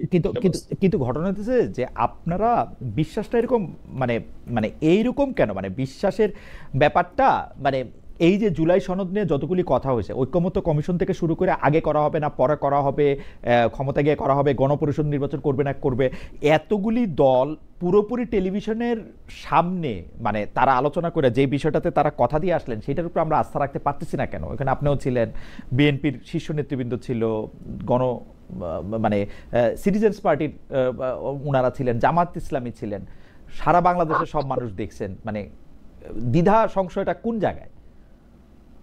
আসলে অতীতের যে উদাহরণগুলো আছে, এবং এটা তো ঠিক, যদি আমিও রাজনীতি করি, আমাদের রাজনীতিবিদদের তো কমিটমেন্ট আসলে সবসময় ঠিক থাকে না, এবং বিশেষ করে ক্ষমতায় একবার যারাই গিয়েছেন তারা প্রত্যেকেই এই যাবৎকাল বাংলাদেশের এই গত 5 দশকের ক্ষমতার পট পরিবর্তনে শান্তিপূর্ণভাবে তো ক্ষমতা হস্তান্তরের নজির খুব বেশি নাই, সবাই ক্ষমতায় থেকে যেতে চেয়েছে, এবং ক্ষমতাকে আপনার একেবারেই পাকাপোক্ত করার জন্য যা যা করা দরকার, রাষ্ট্রীয় প্রতিষ্ঠানকে দখল থেকে শুরু করে আইন কানুন করা, সেগুলো তারা করেছে। তো এখন ওই রাজনীতিটা আসলে ধরেন এই গণঅভ্যুত্থানের পরে যদি আমরা একটা নতুন ধারা রাজনীতির কথা বলেছিলাম, সেটি তো আমরা প্রতিষ্ঠা করতে পারি নাই। নতুন রাষ্ট্র ব্যবস্থার কথা বলেছিলাম, সেটি তো আমরা পারি নাই। এবং এই অন্তর্বর্তীকালীন সরকারের মাধ্যমে একটা নতুন পরিবেশ আমরা দেখতে চেয়েছিলাম, সেগুলো তো হয় নাই। কাজে এই কারণে হয়তো কিছুটা সংশয় থাকে, কিন্তু তারপরে আমি মনে করি যে শেষ পর্যন্ত আস্থাটা রাখতে হবে। রাজনীতিবিদরা যতই খারাপ হোক, তারাই রাষ্ট্র পরিচালনা করবে, তারাই রাষ্ট্রের নীতি নির্ধারণ করবে। সেক্ষেত্রে এখন শেষ পর্যন্ত যেহেতু একটা ঐক্যমতে পৌঁছেছে যে নির্বাচনের সময়, জাতীয় নির্বাচনের দিন একই সাথে গণভোট এবং এই জুলাই সনদ বাস্তবায়নের একটা ব্যান্ডেট নেওয়া, এখন আমি এই জায়গাটাতেই ফিক্স থাকতে চাই। এবং অন্যান্য রাজনৈতিক দলকেও আমি বলবো যে অন্তত যেহেতু এখন ফেব্রুয়ারিতে জাতীয় নির্বাচন এবং বাংলাদেশের আপনার অভ্যন্তরীণ নিরাপত্তা, অভ্যন্তরীণ আইন শৃঙ্খলার পরিস্থিতি, ভৌগোলিক পরিস্থিতি, প্রতিবেশীদের আচরণ, নানান প্রেক্ষাপটে নির্বাচনটা আমাদের জন্য জরুরি হয়ে পড়ছে। নির্বাচন না হলে বাংলাদেশ আরো নতুন নতুন সংকটে পড়বে। সেই জায়গা থেকে এখন আর এই জুলাই সনদ নিয়ে কিংবা নতুন কোন আলোচনা নিয়ে আমরা বিভাজন কিংবা একটা অন্যরকম পরিস্থিতি তৈরি হোক, আমরা ওইদিকে যেতে চাই না। এখন নির্বাচনের দিকে আমরা যেতে চাই। জনাব নূর, আমারও মনে হচ্ছে যে এই ব্যাপারটার আলোচনাটা অনেকটাই একাডেমিক হয়ে থাকতেছে। বেশে ফারহানা, আমি সর্বশেষ আপনাকে যে প্রশ্ন করতে চাই সেই প্রশ্নটি হচ্ছে যে আপনি জানেন যে সেনাবাহিনীর কয়েকজন কর্মকর্তাদের বিরুদ্ধে, মানে এটাকে আপনারা আদালতের ভাষায় কি বলেন, মানে মামলার যে প্রসিডিংসগুলি সেগুলি শুরু হয়েছে। এখন অনেকেই বলছেন যে তারা আসলে একটি চেয়ার দায়িত্ব পালন করছেন, তো এই চেয়ার দায়িত্ব পালন করলে এইভাবে তারা এর জন্য মানে দায়ী হতে পারবেন কিনা, বা চেয়ার হলেই কি সব কথাও শুনতে হবে কিনা। কারণ আদালতে ভাষায় বা আইনের ভাষায় একটি কথা আছে যে আপনি যদি মনে করেন কোনো একটা বিষয় আইন বা সংবিধান বিরোধী, এটা তো আপনি নাও মানতে পারেন। কিন্তু এইসব ক্ষেত্রে এইগুলি যে একটা ফাইনাল লাইন আছে, এই মামলাগুলি কি সেই ফাইনাল লাইনকে আরও মানে মানে এই পার্থক্যটাকে আরও বিশাল করে তুলবে, নাকি ভবিষ্যতের জন্য এটা ভালো হবে? কারণ বর্তমানে যারা কর্মকর্তা আছেন তাদের মধ্যে অনেকে এটা ভাবতে পারেন যে ভবিষ্যতের কোনো সরকার এসেও তাদের কোনো কাজকর্মকে তো আসলে চ্যালেঞ্জ করা যেতে পারে, তাহলে তারা কি আসলে কাজে যাবেন কি যাবেন না। উদাহরণ আসছে, এটা শেষ কথা বলি, যে অপারেশন ক্লিন হার্টের সময় যেসব আর্মি অফিসার আসলে অনেক ধরনের কাজে ব্যাপৃত হয়েছিলেন, তাদের কি আসলে এরকম কোনো কিছুর সম্মুখীন হতে হয়েছে কিনা, এইবার কেন এটা আলাদা? বেশে ফারহানা, আমি জনাব আপনার একটু বিশ্লেষণ শুনে জনাব নূরের মন্তব্য শুনে আজকের মতো অনুষ্ঠান এখানে শেষ করবো। আমি একটু আপনার মন্তব্য শুনতে চাই। দেখুন, আপনার মনে থাকবে আমাদের সেনাবাহিনীর সেনাপ্রধান তিনি পরিষ্কার বলেছিলেন যে তার বাহিনীর যারা আছেন তাদেরকে আসলে এইভাবে বিচার করা বা এইভাবে তাদেরকে সাধারণ আদালতে নিয়ে গিয়ে তাদেরকে বিচারের মধ্যে আনা, যখন তারা রাষ্ট্রীয় কাজে অংশ হিসেবে এই দায়িত্বগুলো পালন করেছে, সেটা আসলে তারা কতটুকু ভালোভাবে নেবেন আমি জানি না। এক হোক, যেটাই হোক না কেন, আপনি আইন বহির্ভূত কোনো নির্দেশ মানতে কিন্তু বাধ্য না। সংবিধান এবং আইনের বাইরে যদি আপনাকে প্রধানমন্ত্রীও কোনো নির্দেশনা দিয়ে থাকেন, সেটা আপনি কোনোভাবেই এক্সিকিউট করতে বাধ্য নন। রাদার আপনি সেটা প্রোটেস্ট করবেন এবং আপনি সেটা করা থেকে বিরত থাকবেন। এখন আসেন, এটা হলো কিতাবের কথা, প্র্যাকটিক্যাল ফিল্ডটা কিরকম। আজকে আপনার উপরে এইরকম কোনো অর্ডার যদি সর্বোচ্চ তরফ থেকে আসে এবং আপনি সেটা এক্সিকিউট না করেন, তখন আসলে আপনার পরিস্থিতিটা কি দাঁড়াবে? আপনি কি আয়না ঘরে গিয়ে এন্ড আপ করবেন? আপনার পরিবার কি নিরাপদ থাকবে? আপনি কি বাংলাদেশে বাস করতে পারবেন? এই প্রশ্নগুলো আসে। দেখুন, গত 15 বছর এত বেশি অন্ধকার সময় আমরা পার করেছি যে আসলে এই ফিল্ডের মধ্যে কাজ না করলে এবং এই ফিল্ডের মধ্যে না থাকলে এটা বোঝা সত্যি খুব কঠিন যে এই ফিল্ডে আমি কিভাবে অ্যাকোমোডেট করে নিয়ে কাজটা করব। এখন এই প্রশ্ন আসে যে সবাই তো আসলে এইরকম গুম খুনের সঙ্গে জড়িত হয় নাই, আবার কোন কোন সেনা কর্মকর্তা গুম খুনকে প্রাইভেট প্র্যাকটিস হিসেবে নিয়েছিল। আমি নারায়ণগঞ্জের সেই ঘটনার কথা উল্লেখ করছি। সো এরকম প্রাইভেট প্র্যাকটিস হিসেবে যারা নিয়েছে, কিংবা যারা আসলে করতে করতে এক ধরনের হ্যাবিচুয়াল অফেন্ডারের মতো আচরণ করেছে, তাদের ক্ষেত্রে আইন কিভাবে প্রয়োগ হবে, তাদেরকে বিচারের আওতায় কিভাবে আনা হবে, সেইটা আরো আমার মনে হয় সেই বিষয়গুলো আমাদের আরো বুঝে শুনে সিদ্ধান্ত নেওয়ার ব্যাপার আছে। এবং গত 15 বছরের এই দুঃশাসনের পরে প্রথমেই আমাদের যে জায়গাটাতে ফোকাস করা দরকার ছিল আমাদের, মানে এই অন্তর্বর্তীকালীন সরকারের, সেটা হচ্ছে ট্রুথ অ্যান্ড রিকনসিলিয়েশনের একটা ব্যবস্থা করা।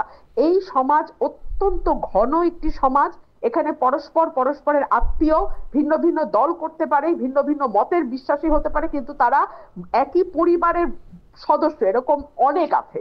তো এত ঘন একটা সমাজে এভাবে বিভাজন এবং বিভেদ করে আসলে আদৌ কতটুকু আগানো যাবে সামনে, এইটা একটা বড় প্রশ্ন। তো যতক্ষণ পর্যন্ত আমাদের পরস্পরের সহাবস্থানটা, হ্যাঁ, এটা আমি ওই গুম খুনের বিষয়ে বলছি না, আমি অন্যান্য নানান দিকে, কারণ গত 15 বছর তো বিভাজনটা এত প্রকট ভাবে হয়েছে যে আপনি মুক্তিযুদ্ধের পক্ষ না বিপক্ষ, আপনি স্বাধীনতার পক্ষ না বিপক্ষ, চেতনার পক্ষ না বিপক্ষ, এগুলো নিয়েও একেবারে ভীষণ রকম ভাগাভাগি হয়ে গেছে।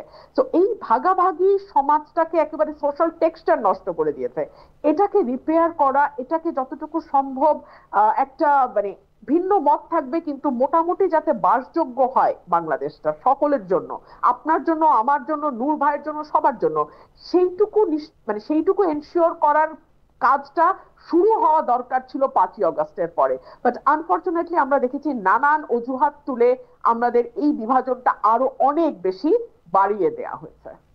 আমি জনাব নূরের কাছ থেকে এটা বিষয়টা একটু এই ব্যাপারে একটু মন্তব্য জানতে চাইবো যে আমরা কিন্তু দেখেছি 5 আগস্ট 2024 পরে সিটিং সেনাবাহিনীর শীর্ষ পর্যায়ের কর্মকর্তা, যেমন ধরেন মেজর জেনারেল জিয়াউল সাহেব যিনি ছিলেন এনটিএমসির দায়িত্বে, তাকে কিন্তু গ্রেপ্তার করা হয়েছে, তাকে আদালতে নেওয়া হয়েছে এবং তার বিরুদ্ধে এটা মামলা করাও হয়েছে। তিনি সহ আরও কিছু সেনা কর্মকর্তাদের বিরুদ্ধেও কিন্তু এরকম মামলা করা হয়েছে। কিন্তু 1 বছর পরে এসে যেসব সেনা কর্মকর্তাদের এই মামলাদের নিয়ে যে এই কথাগুলি হচ্ছে, সেগুলি আসলে আপনি কীভাবে দেখেন? মানে তারা এতদিন চাকরিতে ছিলেন, মানে অভ্যুত্থান বা বিপ্লবের 1 বছর পরও এখন তাদের বিচার হওয়াটা, এইটারে আপনি আসলে ভালো খারাপ কোনভাবে দেখেন জনরুল হক নূর? প্রথমত হচ্ছে, ধরেন অপরাধ যারা করে তাদের বিচার টুমুরো হওয়া দরকার।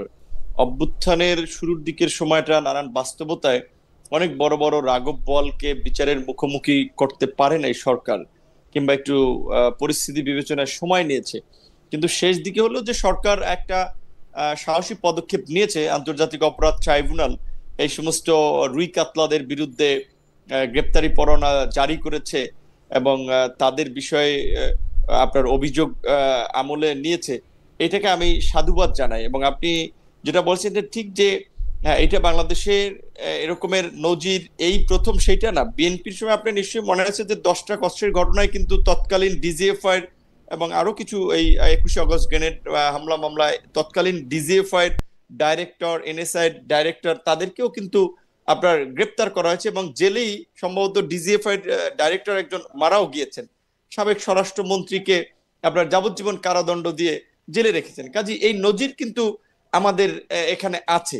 তো গত 16 বছরে যারা একেবারেই বাংলাদেশের ইতিহাসের সবচেয়ে একটা কালো অধ্যায় রচনা করেছে, আপনি যেমন একজনের নাম বললেন মেজর জিয়াউল, আমি মনে করি এই ধরনের অফিসারদেরকে ফায়ারিং স্কোয়াডে আপনার ফায়ার করে আপনার বিচার করা দরকার ছিল, যাতে ভবিষ্যতে এই দৃষ্টান্ত দেখে আর কেউ এই সমস্ত অপকর্মে জড়িত না হতে পারে। যে সে কিভাবে মানুষকে গুম করেছে, খুন করেছে, সেগুলোর তো এভিডেন্স আপনারা সবাই সবার সামনে আছে। তো এই ধরনের অপরাধের পরেও সে হোক ডিজিএফআই প্রধান কিংবা সেনা প্রধান কিংবা পুলিশ প্রধান, তাদের যদি বিচার না হয়, বেনজির মতো পুলিশ প্রধান, তাদের যদি বিচার না হয়, তাহলে তো আরো ভবিষ্যতে বেনজির তৈরি হবে, আরো জিয়াউল হক তৈরি হবে।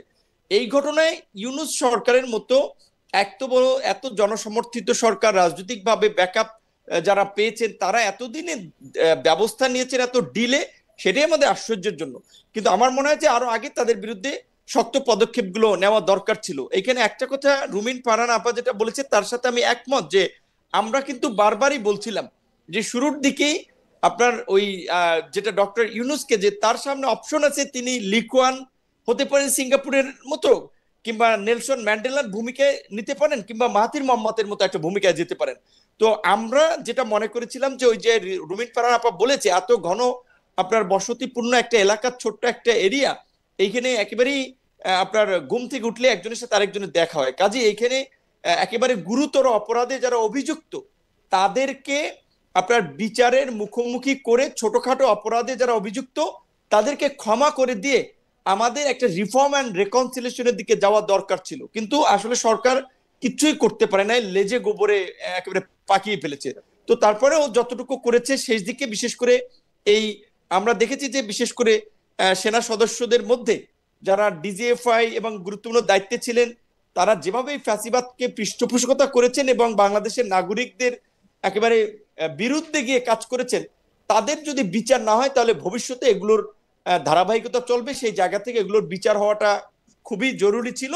সেই জায়গা থেকে আমরা ওয়েলকাম জানাই এবং সেনাবাহিনীকেও বলবো আমরা যে সমস্ত কর্মকর্তারা এই সেনাবাহিনীকে কলঙ্কিত করেছে, যে সমস্ত পুলিশ কর্মকর্তারা পুলিশকে কলঙ্কিত করেছে, তাদেরকে রক্ষায় দয়া করে কেউ মায়া কান্না কিংবা এই বাহিনীর ইজম না দেখিয়ে বিচারকে আপনারা সহযোগিতা করেন। কারণ বাংলাদেশের মানুষ কিন্তু বিচার চায়, গণ অভ্যুত্থান কিন্তু সেই ম্যান্ডেট দিয়েছে এই সরকারকে। কাজেই আপনারা আশা করি যে এই অপরাধের সাথে যারা জড়িত তাদের বিচার নিশ্চিত করার জন্য আপনারা সহযোগিতা করবেন এবং আমাদেরও সংগ্রামটা চলবে এই বিচার নিশ্চিত করার জন্য। যেহেতু আমি নিজেও আয়নাগরে ছিলাম, আমি নিজেও এই টর্চারের মধ্যে দিয়ে গিয়েছি, সমস্ত ভুক্তভোগী মানুষ কিন্তু আপনারা এই বিচার চান। এইটা ঠিক আছে, কিন্তু আমি যেটা প্রশ্নটা করতে চাই, এটা বেরেশা ফারহানাকে আবার এই একটু ফিরে আসি, যে কারণ এইটা একটু জনাব নূরকেও আমার একটু শুনতে হবে যে আপনারা কি এটা মনে করেন কিনা, জনাব নূরের বক্তব্যের সাথে বেরেশা ফারহানা বক্তব্যের সাথে এই বিষয়ে আমি একমত, কিন্তু আপনারা এটা মনে করেন কিনা যে এই ক্ষেত্রে কোনো পিক অ্যান্ড চুজ করা হচ্ছে, বা কোনো একটা নির্দিষ্ট গোষ্ঠীর, মানে কারা অপরাধ করছে, কোন জায়গার থেকে এই জিনিসটা অপরাধীর কার্যক্রম হিসাবে বলা যেতে পারে, সেইটার ক্ষেত্রে আমরা একটা ওয়েল ডিফাইন্ড ডেফিনিশন দেখতে পাচ্ছি। আমি এই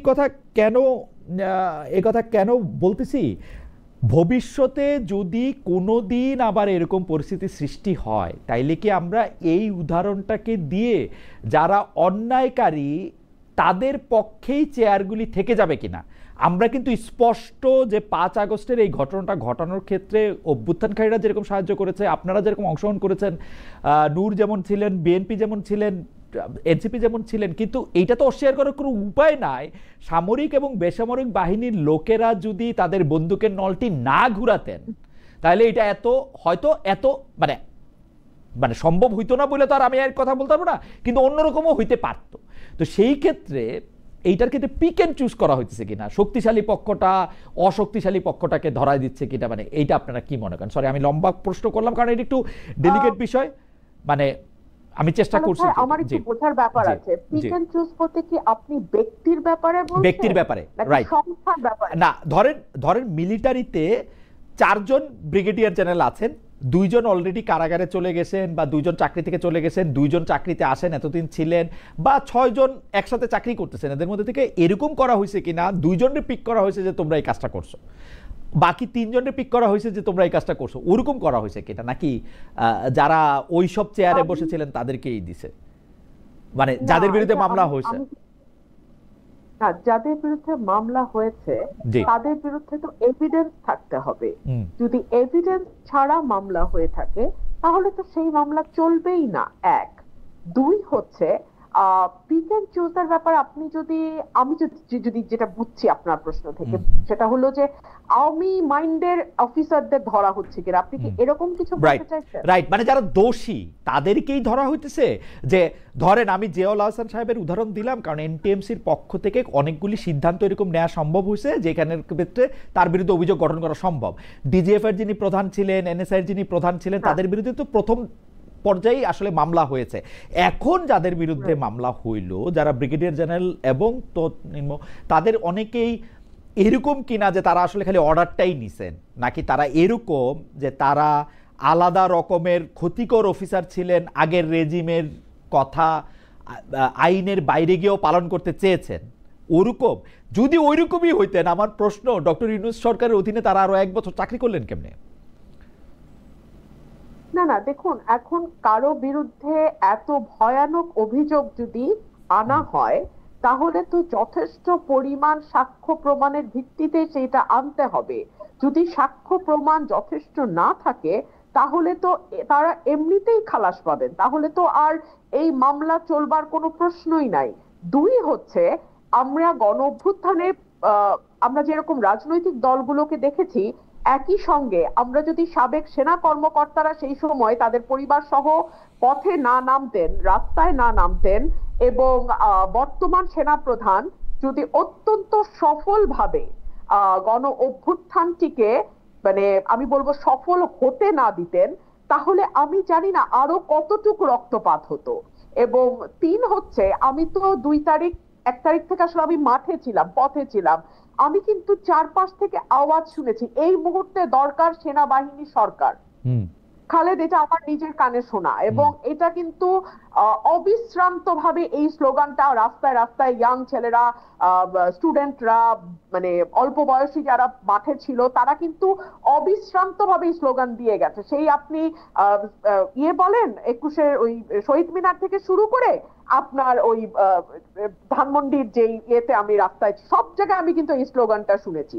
সুতরাং ওই সময় যদি সেনাবাহিনী ক্ষমতা নিত, ডক্টর ইউনূসের সরকার না হয়ে যদি এটা সেনাবাহিনীর সরকার হতো, আপনি বিশ্বাস করেন মানুষ কিন্তু আপত্তি করতো না। তো সেই জায়গাতেও সেনাবাহিনী যে প্রফেশনালিজম দেখিয়েছে, সেনাবাহিনী যেই আমি বলবো যে মানে ক্ষমতা না নিয়ে তারা যেভাবে ধৈর্য সংযমের পরিচয় দিয়েছে, সেটা কিন্তু খুবই আমার মনে হয় প্রশংসাযোগ্য। আপনি যদি আপনি আপনার পয়েন্ট আমরা বুঝতে পেরেছি। জনাব নুরুল হক নূর, আপনিও একই রকম মনে করেন কিনা, নাকি আপনি মনে করেন বাংলাদেশ সেনাবাহিনী কাজ করে যাচ্ছে আওয়ামী লীগকে কোনো না কোনোভাবে ফিরিয়ে আনার জন্য? যদিও আমি মনে করি যে আওয়ামী লীগকে ফিরিয়ে আনলে সবার প্রথম যার মানে সাজা হতে পারে সেটি হচ্ছে যে সেনাপ্রধান জনাব ওয়াকারুজ্জামানের। জনাব নূর, আপনি কি মনে করেন?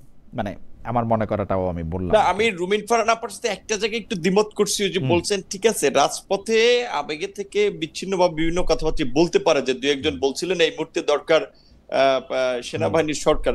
যেমন বঙ্গভবনে 5ই আগস্ট বঙ্গভবনে না, সেনা সদরে রাজনৈতিক দলগুলোর সাথে যখন মিটিং হলো, সেখান থেকে বঙ্গভবনে রাজনৈতিক নেতৃবৃন্দ আসলো সরকার গঠন প্রক্রিয়া নিয়ে আলোচনা করতে।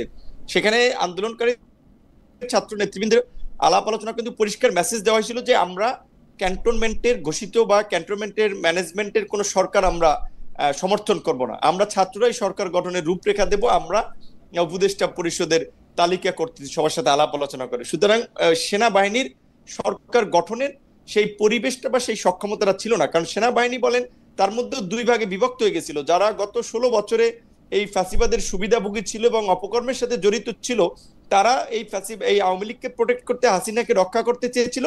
আর যারা দেশপ্রেমিক বা সাধারণ এই অফিসার, তারা কিন্তু অভ্যুত্থানের আমার কাছে কিন্তু মনে হয় যে জনাব নুরুল হক নূর, আমি যদিও দূর থেকে ঘটনাটা দেখেছি, কিন্তু আমি খুবই নিবিড়ভাবে পর্যবেক্ষণ করেছি। যদি সত্যি সত্যি এইটা হইতো, সেনাবাহিনী 2 ভাগে বিভক্ত হইতো, তাইলে কিন্তু আমরা বাংলাদেশে একটা গৃহযুদ্ধ দেখতে পাইতাম। এটা কিন্তু হয় নাই। একটা 19শে জুলাই থেকে আমি দেখছি সারা বাংলাদেশে এক ধরনের কনসেনসাস হয়েছে, এটা সেনাবাহিনীর মধ্যেও হয়েছে, কিন্তু সাংঘাতিক রকমভাবে। সেনাবাহিনী ভিতরে বলছে যে আমরা কোনো লেথাল উইপন ব্যবহার করবো না, সেই কথাটা কিন্তু বাইরে আসছে বলেই যারা আন্দোলনে অংশগ্রহণ করছেন, মানে আপনি থেকে শুরু করে যারা একদম সাধারণ ছোট বাচ্চারা, তারাও কিন্তু পুলিশের ধাওয়া খায় সেনাবাহিনী গাড়িতে আশ্রয় নিছে। আপনি খেয়াল করলে দেখবেন এগুলা। কিন্তু না, এখানে ধরো ওই জিয়াউল আহসান কিংবা এই যে যাদের বিরুদ্ধে আন্তর্জাতিক অপরাধ ট্রাইব্যুনালে মামলা হয়েছে, এরা তো চেয়েছিল এই রেজিমকে প্রোটেক্ট করতে। এরা খুবই কর্নার হয়ে গেছিল, কিন্তু মানে জুলাই 15 পর এরা খুবই কর্নার হয়েছিল। 2 ভাগ না, মানে একটা বড় ভাগ আর একটা ছোট ভাগ। অবশ্যই মানে এখানে আপনার সাথে আমি একমত।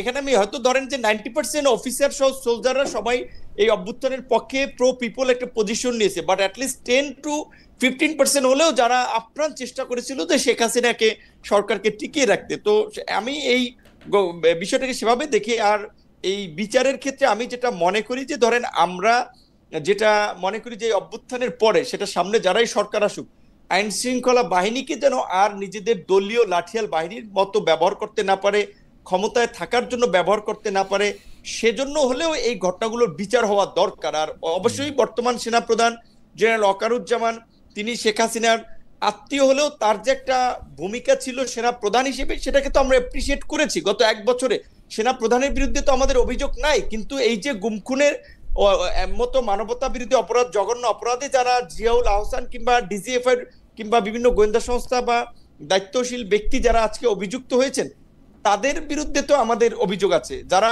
আপনার এই ধরনের অপকর্মে জড়িত থাকেন নাই, তাদের বিরুদ্ধে তো মামলাও হয় নাই, অভিযোগও হয়। সেই ধরনের অফিসারদেরকে প্রথমেই যখন তারা কিন্তু শীর্ষ পর্যায়ের কর্মকর্তা, আপনি দেখেন 5 আগস্টের পরে বেশ কয়েকজন জেনারেল, মানে মেজর জেনারেল, ব্রিগেডিয়ার জেনারেল, তারা কিন্তু কারাগারে গেছেন, চাকরি চলে গেছে।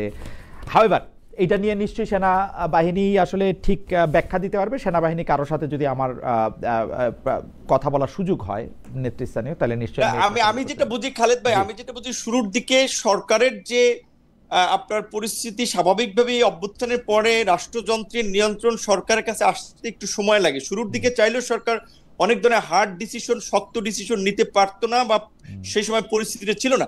এখন সরকার মনে করেছে যে তারা 1 বছর পার করেছে, বিচারটা তো একটা ন্যূনতম অগ্রগতি তাদের দেখাতে হবে। সুতরাং এই বড় এবং এই বিচার আপনি দেখেছেন ওই যে অভিযোগগুলো দায়েরের সময়, সেখানে কিন্তু জাতিসংঘের আপনার মানবাধিকার দায়িত্ব যারা প্রতিনিধি তারা কিন্তু আদালতে ছিলেন, এবং এই পুরো বিচারিক প্রক্রিয়া কিন্তু একেবারেই আন্তর্জাতিক বিভিন্ন সংস্থা পর্যবেক্ষণ করতেছে। সেই ক্ষেত্রে আমার মনে হয় না যে এখানে কোনো পিক অ্যান্ড চুজ কাউকে ওইভাবে মুখোমুখি করা হচ্ছে, বিচারের মুখোমুখি যারা একেবারে অভিযুক্ত তাদের বিরুদ্ধে বিচার হচ্ছে, এবং আন্তর্জাতিক মানদণ্ডে আন্তর্জাতিক সংস্থার এবং প্রতিনিধিদের উপস্থিতিতে।